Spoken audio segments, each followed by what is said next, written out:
दुनिया में ऐसी कई सारी चीजें हैं जिसे उठाकर हमें घर नहीं लाना चाहिए, क्योंकि अगर हम घर ले आते हैं तो उस चीज के साथ हमारे साथ कोई और भी आ जाता है। आज की कहानी एक घंटी की है जो एक पाप और बदले का गवाह है। आज की कहानी वो सच है जो रात के अंधेरे में आपको सोचने पर मजबूर कर देगा। लेकिन स्टोरी स्टार्ट करने से पहले हेलो गाइस, हॉरर स्टोरीज।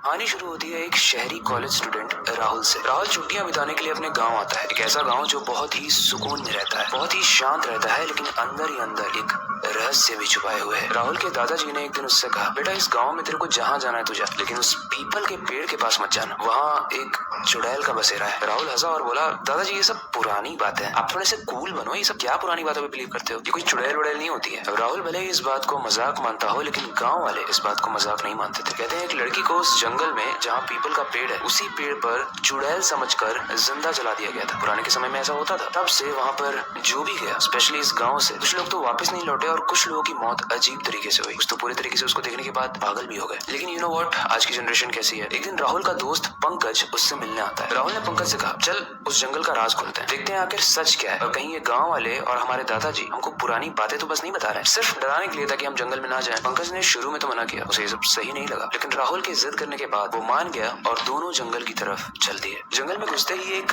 अजीब सी खामोशी हो गई। मतलब यूजुअली अगर आप जंगल में जाओगे तो आपको चिड़िया की चहचहाने की या रात में कुछ कीड़ों की आवाज आती है, बट वहाँ पर पिन ड्रॉप साइलेंस था। पंकज जो राहुल का दोस्त था, उसने बोला, मुझे ये जगह सही नहीं लग रही है भाई, चलो वापस चलते हैं। लेकिन राहुल ये सारी बातों का मजाक उड़ा उड़ा के आगे बढ़ता गया। वो दोनों ही आगे बढ़ रहे थे, तभी राहुल की नजर एक पुरानी जंग लगी हुई घंटी पर पड़ती है जो कि नीचे पड़ी हुई थी। राहुल बोलता है, देखो पंकज, ये सारी चीजें जंगल का खजाना होती है, एंटीक पीस होती है, मैं तो इसे ट्रॉफी बनाकर अपने घर ले जाऊंगा, ये प्रूफ करने के लिए कि मैं इस जंगल में आया था। पंकज ने उसे मना किया। उसने बोला, गांव के बड़े लोग कहते हैं कि यहाँ की कोई भी चीज हमें नहीं छेड़नी चाहिए, तो मैं तो तुझे यही बोलूंगा तू मत ले जा। लेकिन क्या लगता है, राहुल सुनने के बाद रुक गया। उसने चुपचाप उस घंटी को उठाया, अपने पॉकेट में रखा और चल दिया। काफी रात हो गई थी, दोनों अपने घर आ चुके थे, सोने का वक्त था, लेकिन राहुल को अपने कमरे से अजीब सी स्मेल आती है, जैसे कुछ पुराना और गंदा कपड़ा जल रहा हो। तभी राहुल को कुछ आवाज सुनाई देती है। जब आवाज का पीछा करके अपने बैग के पास जाता है तो वो देखता है कि उसके बैग में वो जो घंटी जो जंगल से लाया था वो अपने आप बज रही थी, अपने आप। उसने घबरा कर घंटी को बाहर फेंक दिया और जैसे ही फेंकने के बाद उसको किसी की प्रेजेंस फील होती है, वो कस के आंख बंद कर लेता है, ये सोचकर कि वो जब आंख खोलेगा तो सब कुछ नॉर्मल हो चुका होगा। लेकिन जैसे ही राहुल अपनी आंखें खोलता है, वो देखता है कि एक काले कपड़े में बहुत लंबी सी औरत, जिसके बालों में बहुत सारा खून था, वो अपने कमर से उल्टा लटक कर राहुल को देख रही थी। राहुल बहुत चिल्लाकर खड़ा हुआ, लेकिन वो औरत बस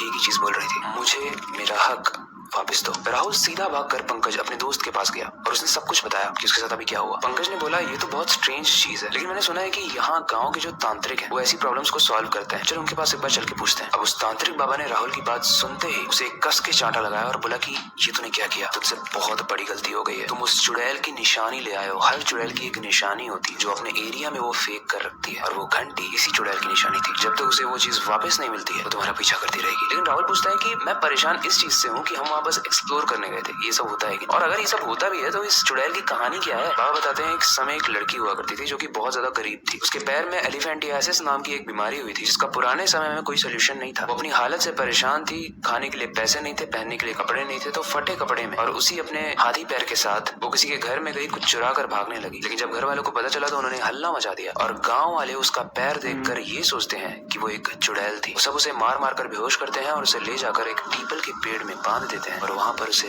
जिंदा जला देते हैं। वो घंटी उसकी छोटी बहन ने उसे दी थी, और जिस दिन वो खाना चुरा रही थी वो भी थोड़ा अपने लिए और थोड़ा अपनी बहन के लिए था। लेकिन अनफॉर्चुनेटली उस दिन सिर्फ उसको नहीं, उसकी बहन को भी जला दिया गया, ये सोच के कि दोनों एक ही खानदान के हैं, दोनों ही चुड़ैल हैं। वो दोनों तो जल गए, लेकिन वो घंटी वहाँ रह गई और तुम वही घंटी उठा के लाए हो। बाबा ने कहा, इसका कोई एग्जैक्ट सोल्यूशन तो नहीं है, लेकिन तुम जो घंटी उठा के लाए हो उसे वापस से वहीं पर रख के आ जाओ, यानी उसी पीपल के पेड़ के नीचे उस जंगल में जाके। बाबा ने बोला, ध्यान रखना जब तुम वहाँ पर जा रहे हो तो रात का समय ना हो। अगली सुबह राहुल और उसका दोस्त पंकज उस जंगल में जाते हैं उस घंटी को वापस रखने के लिए। राहुल उस घंटी को उठाकर उस पेड़ के नीचे रखता ही है, तभी बहुत तेज से हवा चलती है। हवा का रंग थोड़ा थोड़ा सा काला था और बहुत ठंडक थी हवा में, जैसे कोई आ रहा हो, कोई अजीब आ रहा हो। राहुल जैसे ही राइट देखता है, वो देखता है कि एक औरत की छाया इस पेड़ के पास थी। उसने राहुल की तरफ देखा और एक हल्की मुस्कान के साथ गायब हो गई। इस इंसिडेंट के बाद उस चुड़ैल ने कभी भी उसको परेशान नहीं किया। वैसे कहानी क्रीपी तो थी, बट उससे ज्यादा दर्दनाक थी। पहले के जमाने में ऐसे बहुत सारे इंसिडेंट्स थे क्योंकि लोगों को ये अंडरस्टैंडिंग नहीं थी कि जो बीमारी हमें भद्दी दिख रही है वो है तो बीमारी, जो भी हो, उस उस लड़की और उसकी बहन के साथ जो भी हुआ वो काफी ज्यादा दर्दनाक था और इंसानों को ये सोचना चाहिए किसी भी चीज को जज करने से पहले। पहले आपको ये कहानी कैसे लगी, इससे रिलेटेड कोई भी फीडबैक हो आप कमेंट सेक्शन में जरूर बता सकते हो। आपके पास अगर कोई आपके इंटरेस्ट का टॉपिक है जिस पर हम वीडियो बनाए तो आप कमेंट में बता सकते हो, हम उस पर वीडियो लाएंगे क्योंकि हम आपके कमेंट्स पढ़ते हैं। बाकी वक्त आ चुका है इस स्टोरी को एंड करने का और नई स्टोरी पर काम करने का, लेकिन जाने से पहले मैं बस एक ही चीज कहना चाहूंगा, अपनी क्यूरियोसिटी को डाई मत होने देना, नई चीजें सीखते रहना, अपने बेड के नीचे और खिड़की के बाहर जरूर देख लेना कहीं कोई छाया तो नहीं मंडरा रही है। मिलते हैं अगली वीडियो में।